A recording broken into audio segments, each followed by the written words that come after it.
সাক্ষাৎ করছি।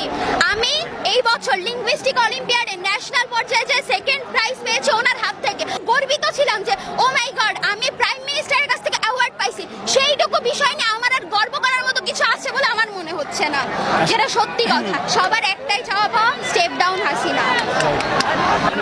আমি ওনার কাছ থেকে একটি ক্রেস্ট পেয়েছি এবং একটি সার্টিফিকেট পেয়েছি বাংলাদেশ ন্যাশনাল লিঙ্গুইস্টিক অলিম্পিয়াড 2024 এর।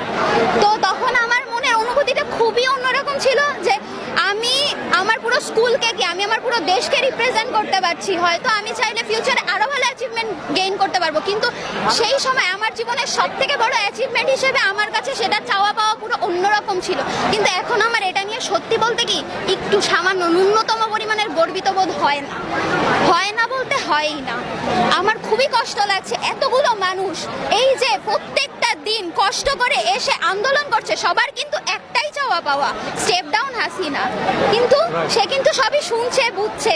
আর বাকি অন্যদের কথা কি বলবে? এই যে পলক, উনি কি বলছে স্যাটেলাইটে পানি ঢুকে নাকি নেট অফ হয়ে যেতে পারে। কেন স্যাটেলাইট কি পৃথিবীর ভিতরে চলে, পৃথিবীর বাইরে চলে না? নাকি পৃথিবী থেকে বৃষ্টি উল্টো দিকে যাচ্ছে বলে তার স্যাটেলাইটে পানি ঢুকছে? আমি এটা জানতে চাই।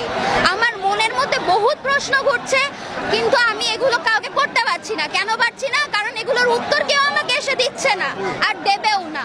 আশা করছি